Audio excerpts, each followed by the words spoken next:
Mamas, this is Coach Deanne with Fruit of Your Labor Coaching.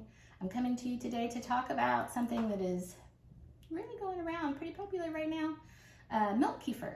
And so I ordered a while back some kefir grains, milk kefir grains from Cultured Food Life.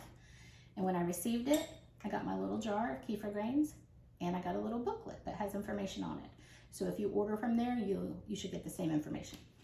But what I want to make sure and tell you first of all is when you get this little jar, notice on it what it says. It says, feed me. Please listen to the instructions. I didn't. I let it sit a day before I did it. And when I opened this jar, I was pretty sure I had been shocked because the little grains in there had been doing their work. They had fermented, they had pressurized. And when I took this lid off, it just popped. It also bowed out the bottom of my jar.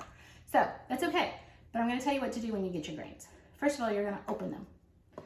You're going to get you a jar, a mason jar, and get your little strainer. You're going to open this up and you're going to pour it into your strainer.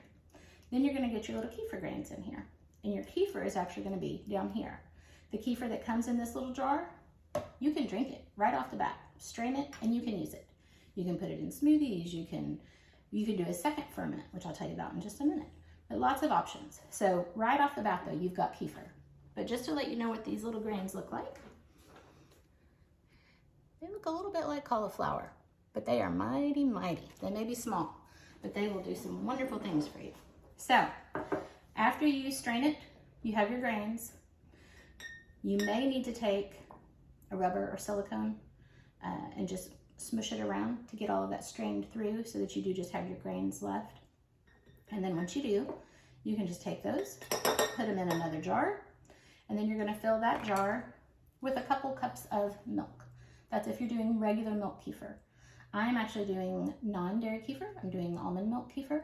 So in mine, I actually have to add the almond milk as well as either some sugar, molasses, or some date paste, which is just dates and water to make a paste.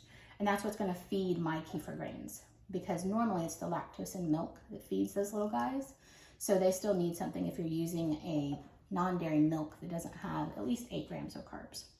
So once you have this, like I said, you can either drink it, you can incorporate it into a smoothie, you could add some vanilla and some sweetener to it, or you can add a little bit of fruit, put the lid back on, set it on the counter for another 12 to 24 hours, and then you've done a second ferment on it. Once you've done that, you can put it in the refrigerator and it'll last for a long time. This one, it's separated a little bit because it is almond milk, but this has blueberries in it. It's a second ferment. And so then I can take that, I can put it into a smoothie. It's got some fruit in there, so I can drink it on its own if I want with a little bit of that fruit flavor. If you need to add sweetener to get rid of some of that sour taste, the tart taste, you can definitely do that as well. So hopefully that gives you some info.